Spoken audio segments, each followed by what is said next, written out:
From dangerous driving I was left in the street like garbage. to bogged down bureaucracy, That's just how it works in Wisconsin. our investigations take you Oh, hey there. into the heart of the conflicts Why are you talking to me? Because you're still driving. and the issues that affect you and your family. Should a newborn's survival depend on what state they're born in? No. You keep making this about Brendan Miller because you know... Because he's your plaintiff. There has to be accountability and consequences. This is the FOX6 Investigators Year in Review.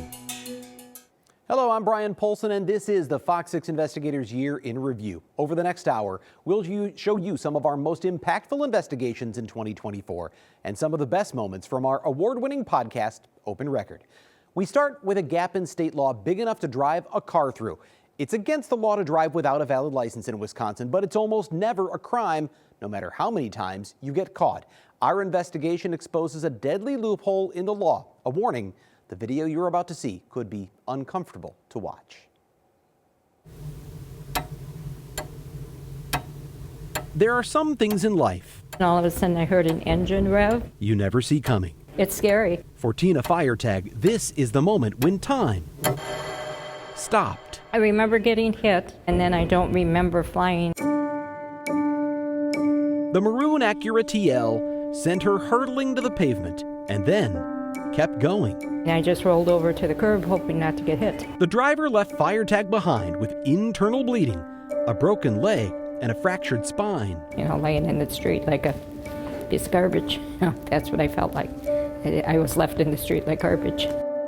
According to court records, 37-year-old Quentin Ward panicked, drove away, and then painted the car white.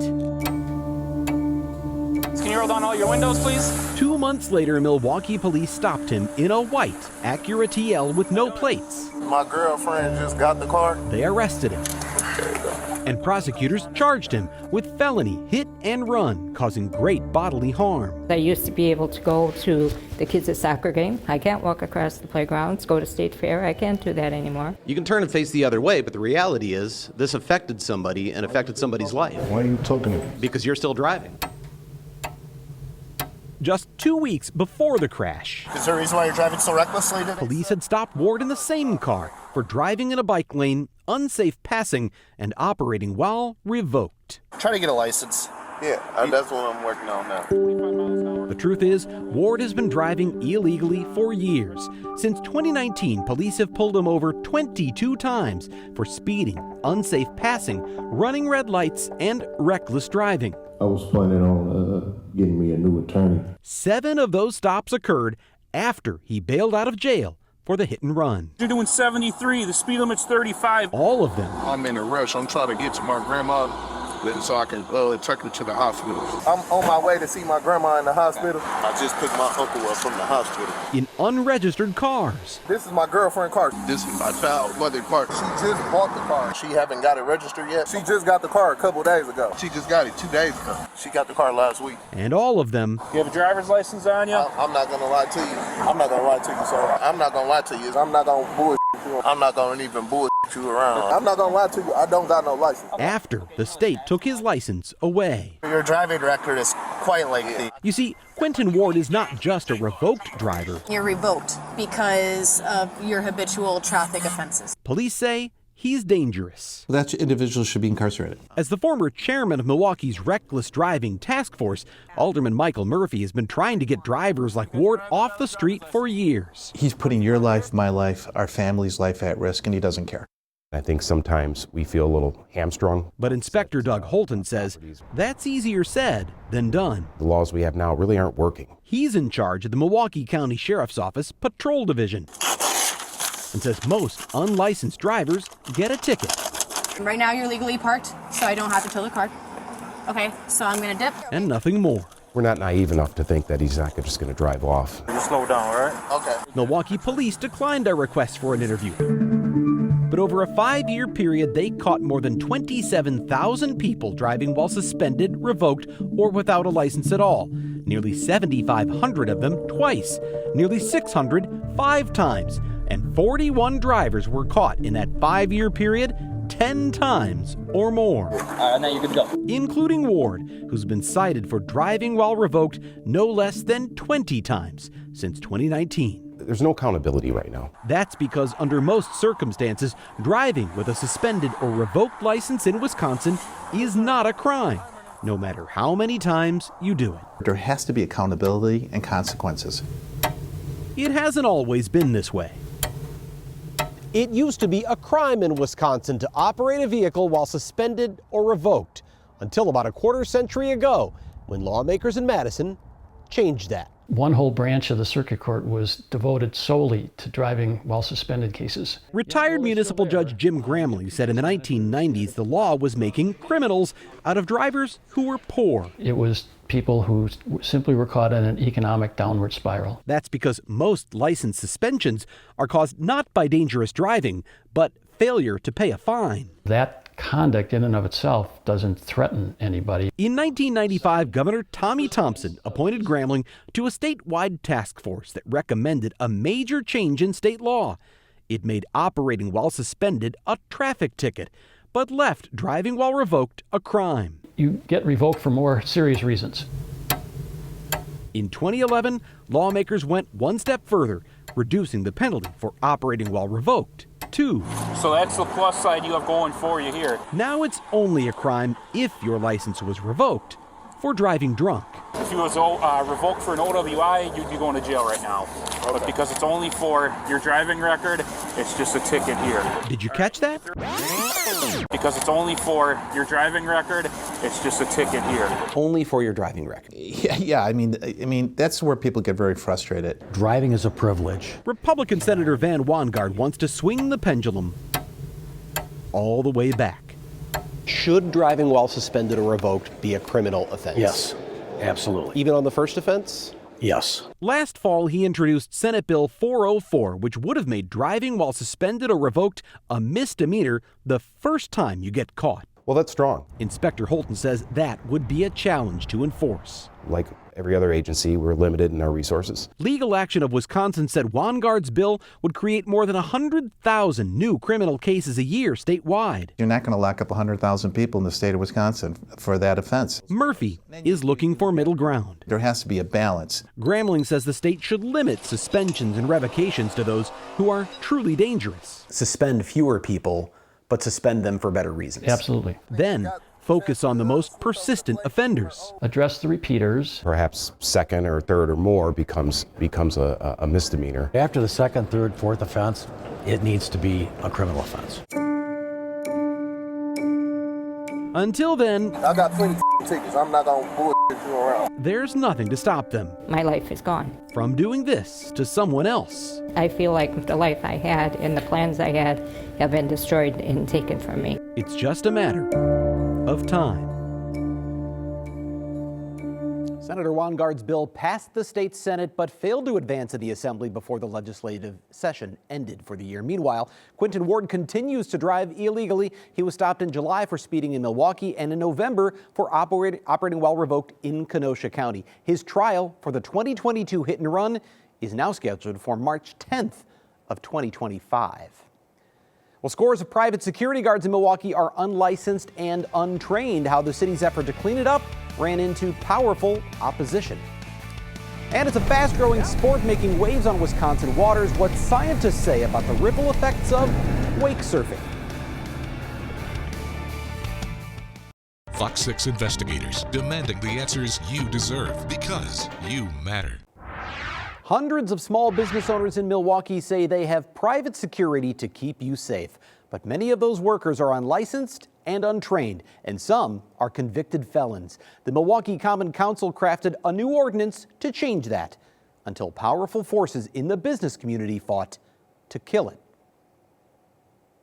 She's got 2 uniformed security guards there. When small businesses in Milwaukee apply for a license to sell food, gas, liquor, and more, there is a guard in a vehicle with lights on. They often assure city leaders we do plan on changing some of the staff, some of the security. Security will be a priority. So do you have security at this location? Yes, sir. They have bouncers Friday, Saturday, and Sunday. We have private security. There is security normally at the store. We have security. We would like to have a security. Is seeking security. They hired a new security bare minimum 3 to 4 security force.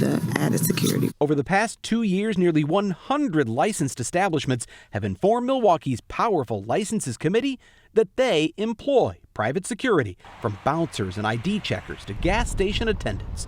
Trouble is, It's a regular guy from the neighborhood. nobody ever follows up This your guy? This your friend? to find out who they're actually hiring. How are all these stores having people that just regular people off the street pretend to be security? In a license renewal hearing last spring, the owner of Titonia Food and Gas testified that he had hired a new full-time security guard I have a local guy from the neighborhood. who was supposed to be unarmed. Better to have a security guard without the arms there. They try to defuse the situation properly than the security guard with a gun. William Pinkin had just been paroled weeks earlier for a 1989 murder.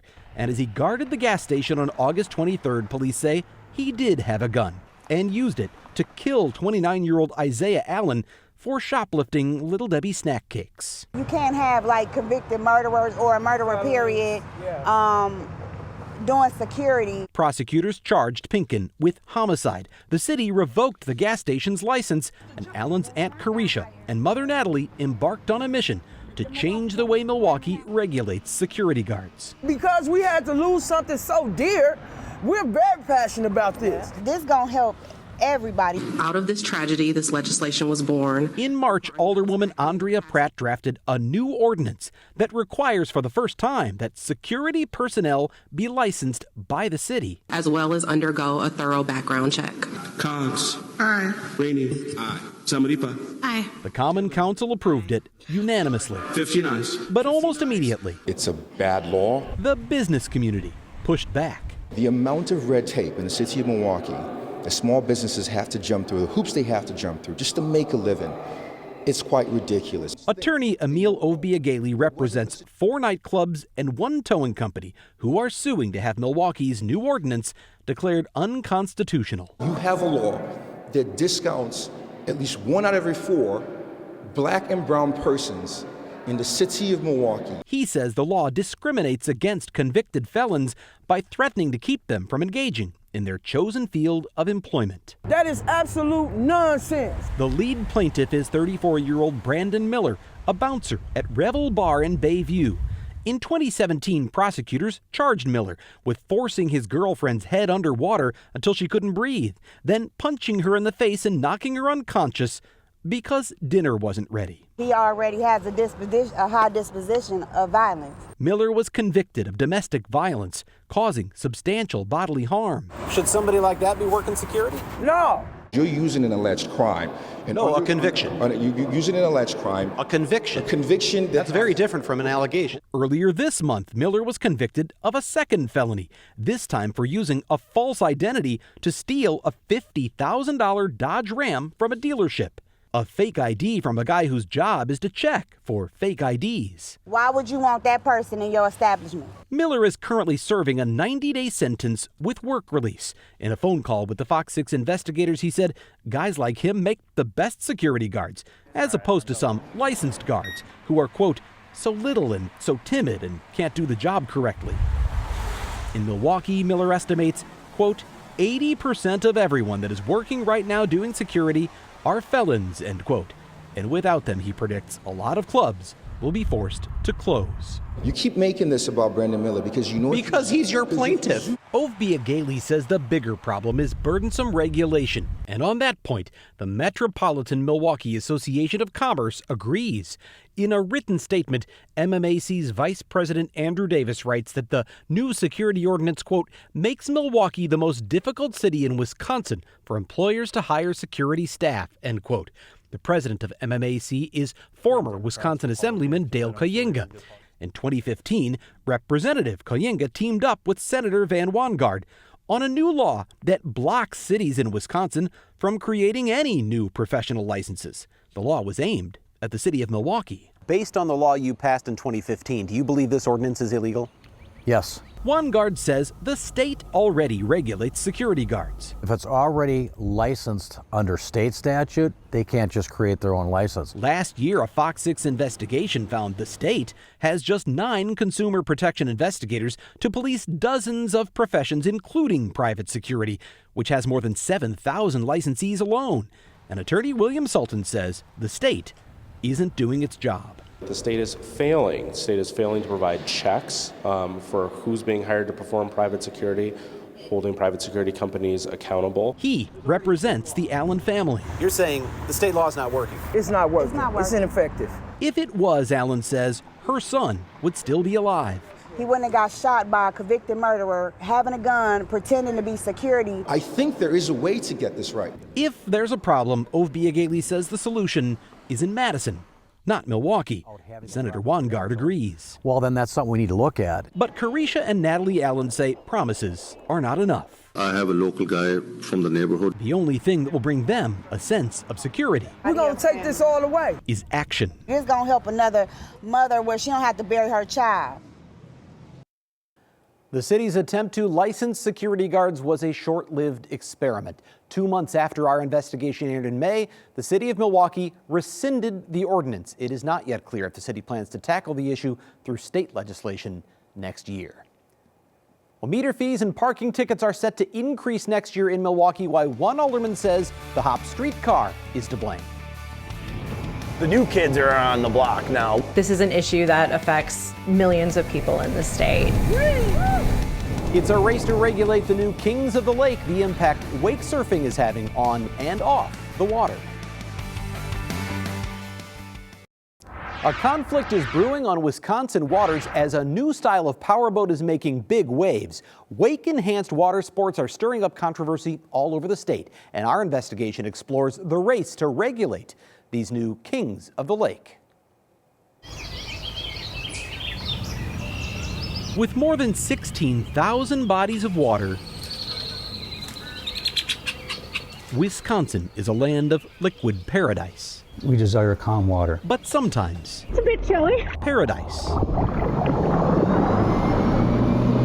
gets crowded. All of a sudden, a monster truck comes into the public park and starts doing donuts. For Drew Jellin, Nirvana is surfing a monster wave. It's a lot of fun. Even if the nearest ocean is more than 1,000 miles away.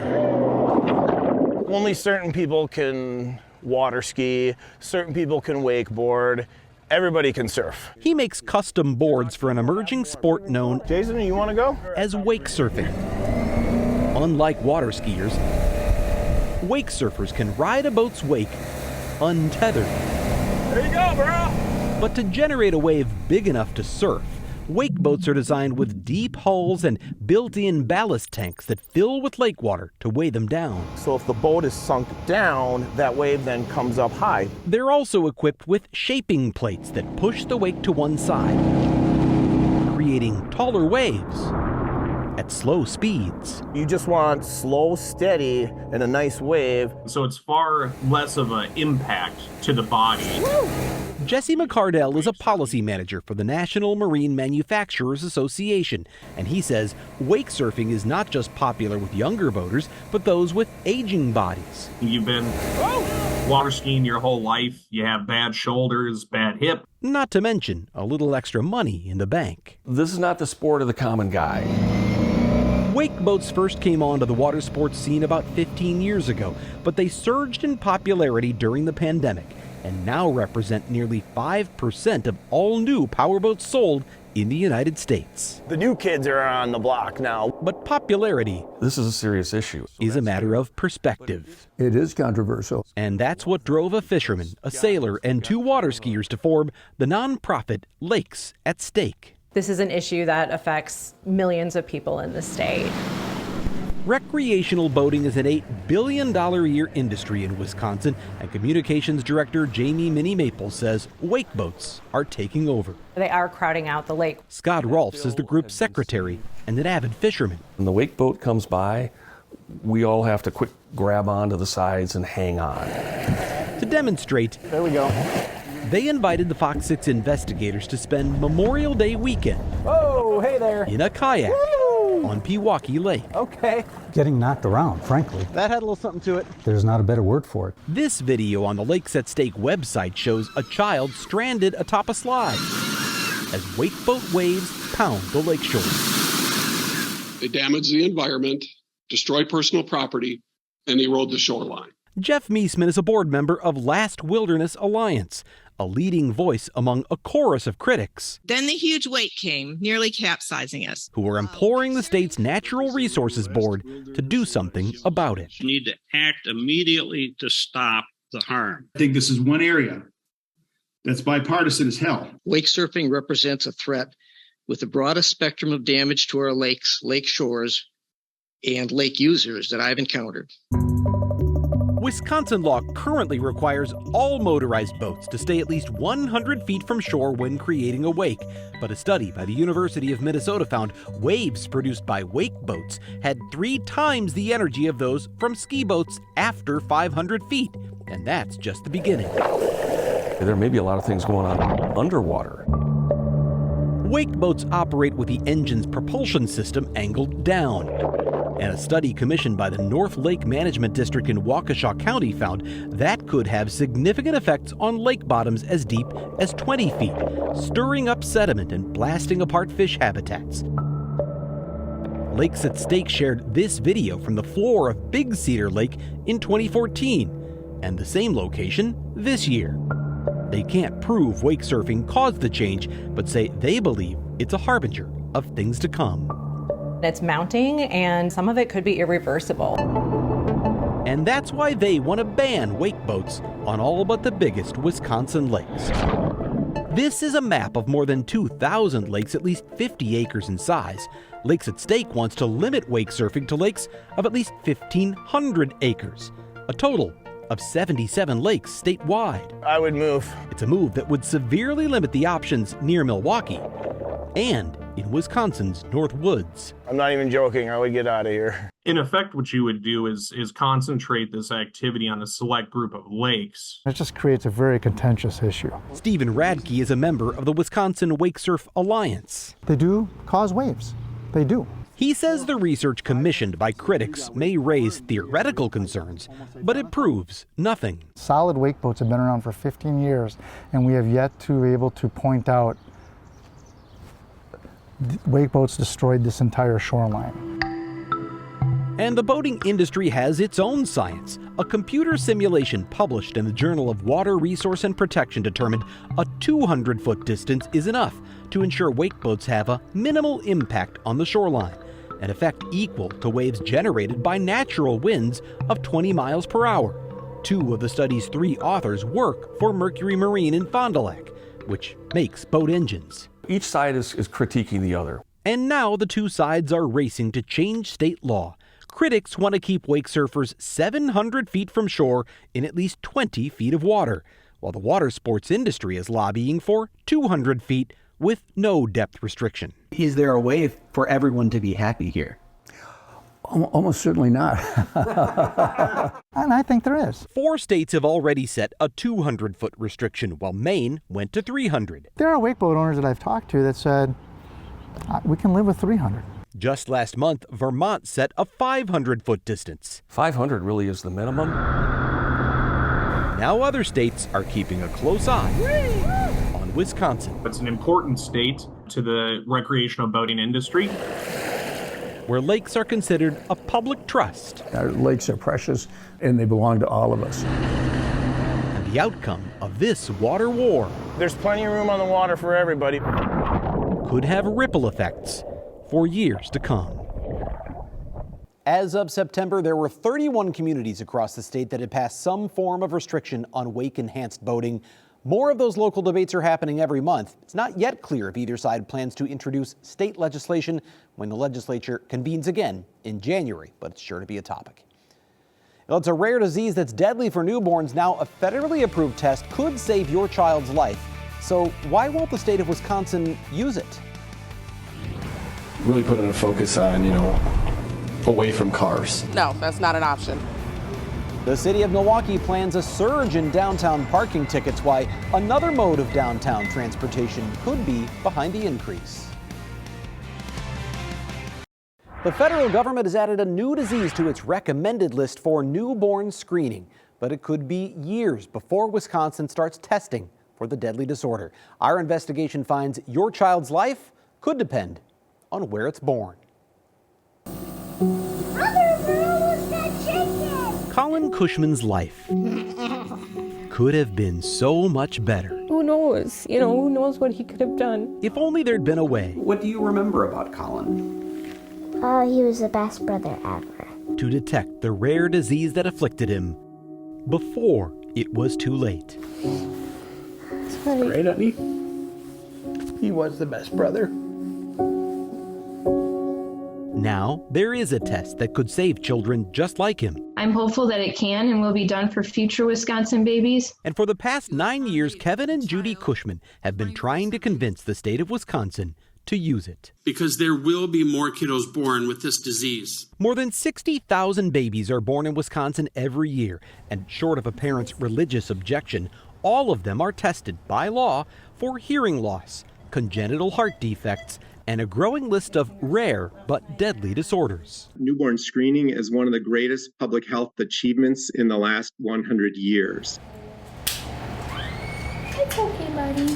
With a prick of the heel and gentle squeeze, nurses and midwives collect droplets of a newborn's blood onto a test card, which is then analyzed by the Wisconsin State Laboratory of Hygiene for a list of conditions some you've heard of, like sickle cell and cystic fibrosis. Well, I'd like you to pronounce them. Others so rare. Andrino, Ludo, Distro.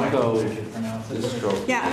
Elected leaders struggle to say them. We are able to identify children with very serious and in many cases potentially fatal disorders before those disorders start affecting the baby. Dr. Robert Steiner is medical director of Wisconsin's newborn screening program. It saves hundreds of lives every year. The Cushmans say it could save even more. I don't want another family to go through what we went through. When Colin was born in January of 2010, he had a pair of defective genes, one from each of his parents. We didn't know we were carriers. But for months he appeared perfectly healthy until toxins began to build up in his brain,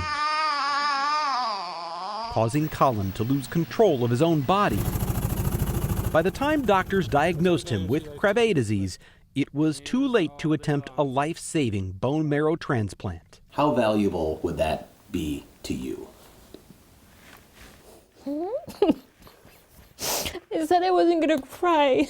Colin lived 8 years, but never spoke a coherent word. He could have gone to school on a regular basis. He could have had friends. He could have gone to friends' houses and slept over, and he could have done so much more with his life. The Cushmans and their doctor first nominated Krabbe disease for inclusion in Wisconsin's newborn screening program in 2015, then again in 2020. Both times, the medical community expressed concerns about the risk of false positives, poor treatment outcomes, and a cost of more than $21 per test for a disease so rare it might affect just one newborn in the state every 3 to 5 years. In my opinion, we're not ready to do newborn screening for Krabbe disease in Wisconsin. That was Dr. Steiner in 2021. Today, he says the tests are more accurate, treatments are improving, and the cost could be next to nothing. The progress is moving very fast. But the most significant development happened earlier this year. Like to entertain a motion. When a federal advisory committee in Washington voted to add Krabbe disease to the recommended uniform screening panel, or RUSP for short. Usually once it's recommended to and it's on the RUSP, states will look at it closer. The RUSP is a list of conditions recommended for testing by states, all of which maintain their own newborn screening programs. Even though like a condition is added at the national level, it doesn't automatically get added at the state level. The Wisconsin Department of Health Services says it's just that, a recommendation, not a requirement. We utilize the RUSP to inform our work. That doesn't mean we rubber stamp their decisions. In fact, of the 38 conditions now on the RUSP, Wisconsin tests for just 33. Michigan, Indiana, Illinois, Iowa, and Minnesota, all the states surrounding Wisconsin, test for more. We're behind. And Kim Hogstad believes the reason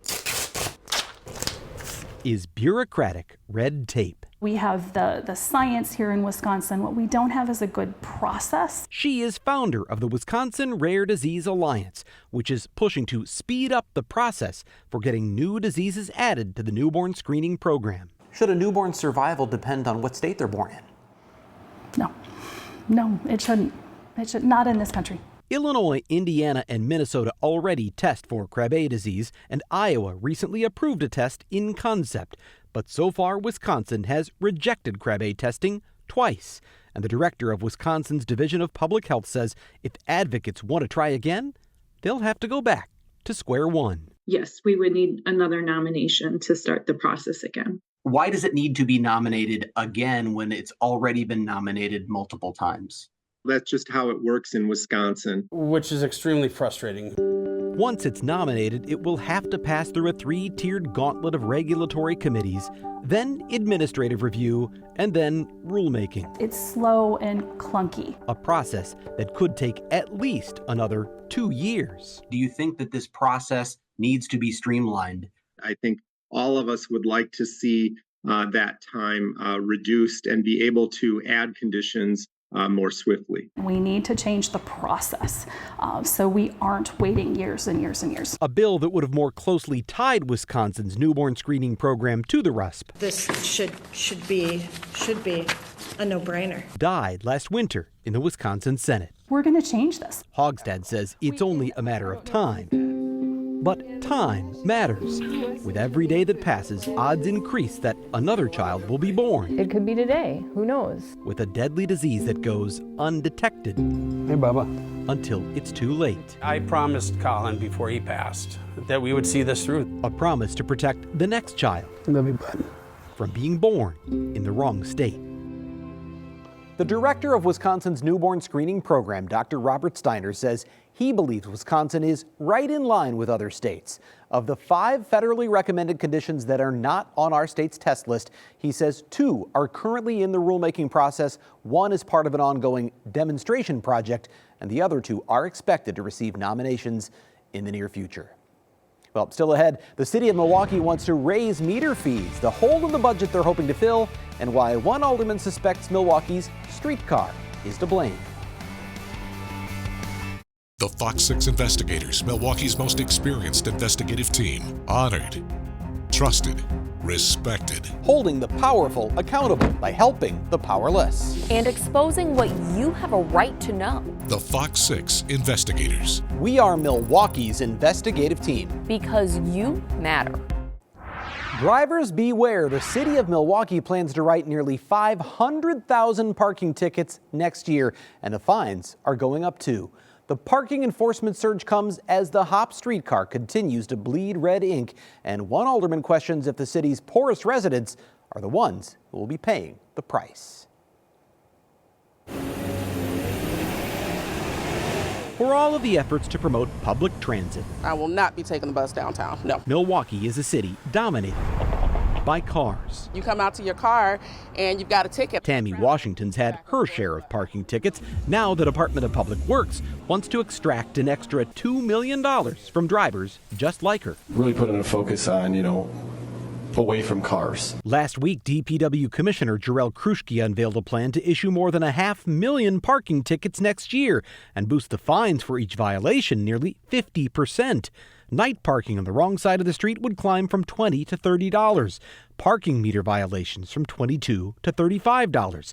And parking too close to a driveway or crosswalk from $30 to $40. Are all citations going up? Yes. Across the board? Across the board, yes. Alderman Scott Spiker wants to know why. I think that's a fair question to ask because there is a $4 million deficit. Can you tell me why you need to write nearly 50,000 more tickets? Well, a lot of it comes to reckless driving. We've seen a lot of people park really close to intersections, which is causing, a lot of reckless driving concerns. That's right. The Commissioner of Public Works says he's cracking down on parking to combat reckless driving. Yeah, for the most part, reckless driving is what we're trying to target. Spiker suggests another motive. Is it being used to subsidize the streetcar? Because that was never the intent. The Hop streetcar has always cost more to operate than it brings in, putting a strain on the city's transportation budget. the past 3 years, it's been propped up with COVID relief funds from the American Rescue Plan. Next year, those funds are gone, and the HOP is projected to run its largest deficit yet. It's about $4 million this year. So there's a $4 million shortfall. So we are open to turn that. To offset that loss, DPW is planning to raise an extra $2 million from parking tickets and an extra $400,000 through expanded meter hours. But Kruschke insists those two things are unrelated. Doesn't have anything to do with the $4 million deficit the streetcar's running? No, it has nothing to do with the streetcar. He says the real value of the streetcar is in real estate development along the route. And supporters say it's only gaining momentum. While ridership still lags pre-pandemic numbers, it is up 8% over 2023, thanks to the new lakefront line. We took it to Summerfest. We also did the 4th of July. Bobby Kleeman lives and works downtown and rides the HOP for free. I am very, very lucky, honestly.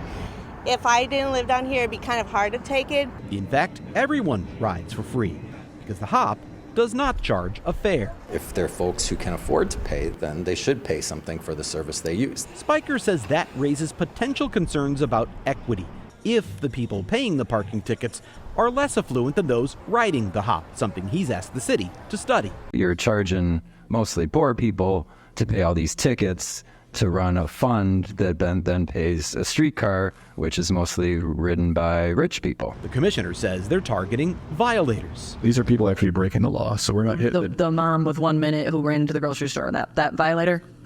That could possibly be. He hopes it will lead to fewer cars downtown. No, that's not an option. Tammy Washington has no plans to leave her keys at home. You want to drive your car? I want to drive my car, and I don't want to pay an arm and a leg to do it.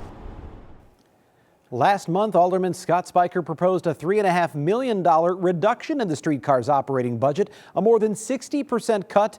The Commissioner of Public Works and City's budget director said such a cut would kill the streetcar and jeopardize tens of millions of dollars in federal loans used to build it. Spiker withdrew his proposal and instead asked for a study of how charging a fare would affect ridership. We'll wait to hear what happens with that.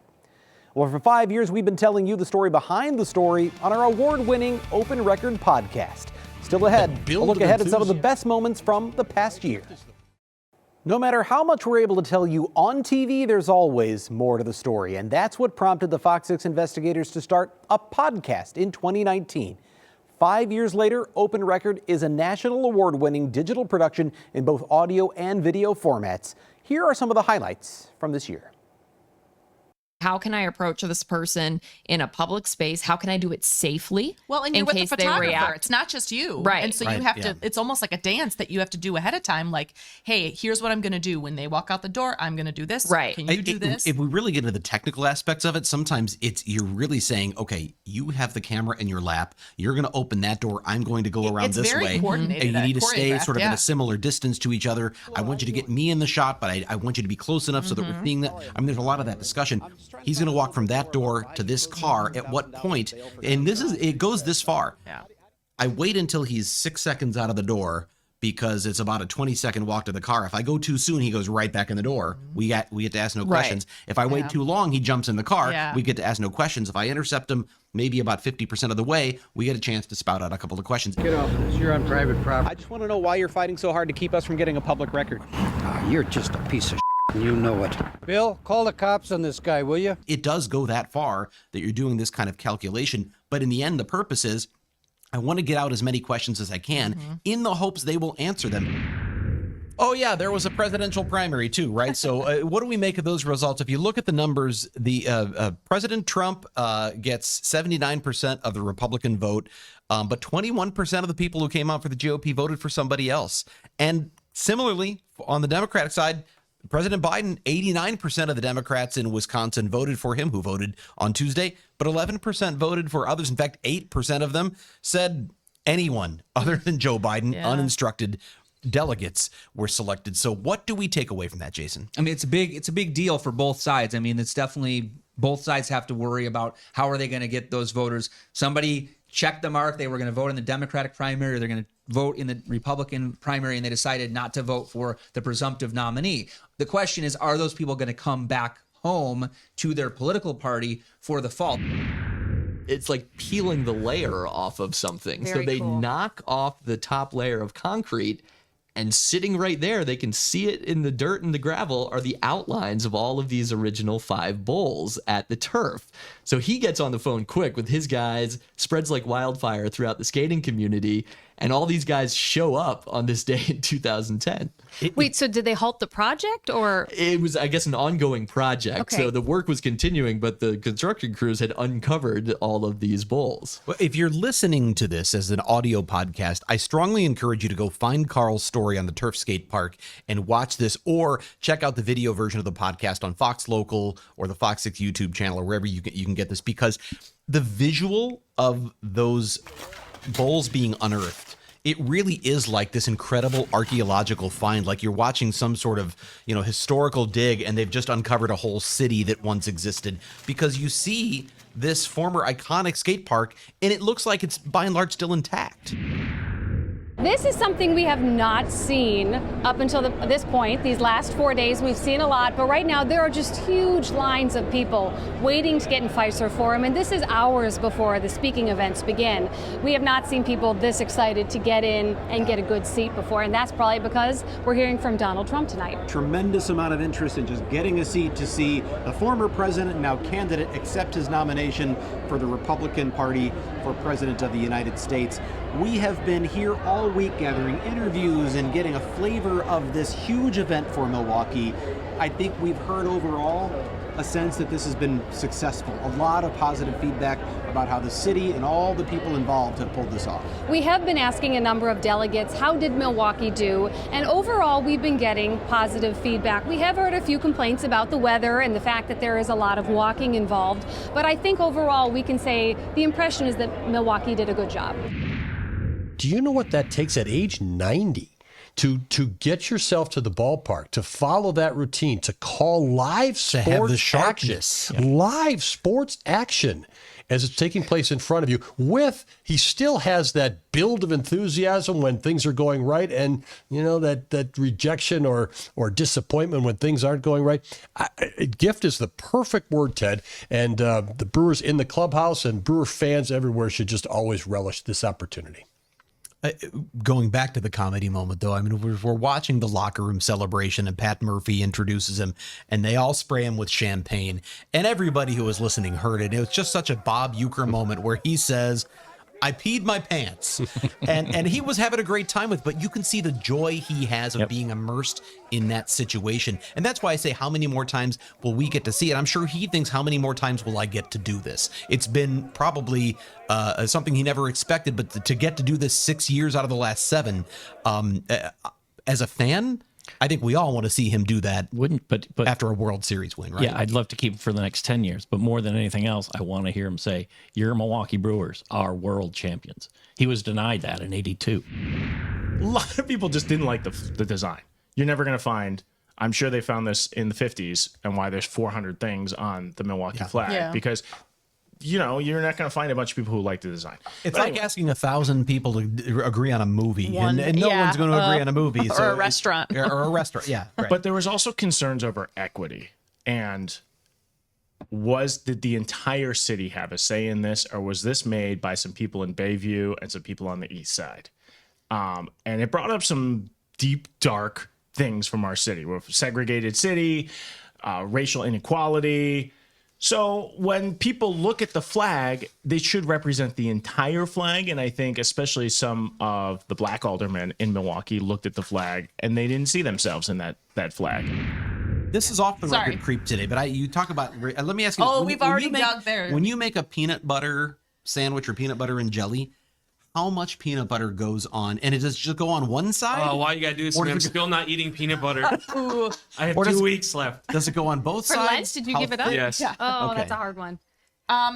If peanut butter goes on one side, and I do it after the jelly, because the jelly is thinner and I can wipe the knife off easier before I stick it in the peanut butter. Wait, when does the jelly go on the same piece of bread? No. So you're putting one on each side? I do the jelly. Oh, jelly on one then side. I use the other piece of bread as my sponge. And I wipe. I thought you were psychotic and you No. put jelly on and then peanut butter on No. top of the jelly, No. which would be. Kale, did you say But then when do you put the cheese on your Never. PBJC? Never. But how is it a PBJC? It's not a C. What He puts are cheese- you What talking kind about? of cheese would taste Talking about good? Just like sociopath. a cheddar. Slab of cheddar. Whatever I've Slab of got. nothing. Sometimes But it's, you have No. the jelly on there also? yes, PBJC. It's Okay. delicious. You can listen to Open Record on any popular podcast platform, and you can watch it on Fox Local, the Fox 6 Milwaukee YouTube channel, and Sunday nights at 11 p.m. on the Fox 6 broadcast. That's it for our Fox 6 Investigators special for 2024. Thank you to our photographers, editors, producers, and all of the people who make Fox 6 Investigations possible. I'm Bryan Polcyn. I want to wish you and yours a very happy New Year.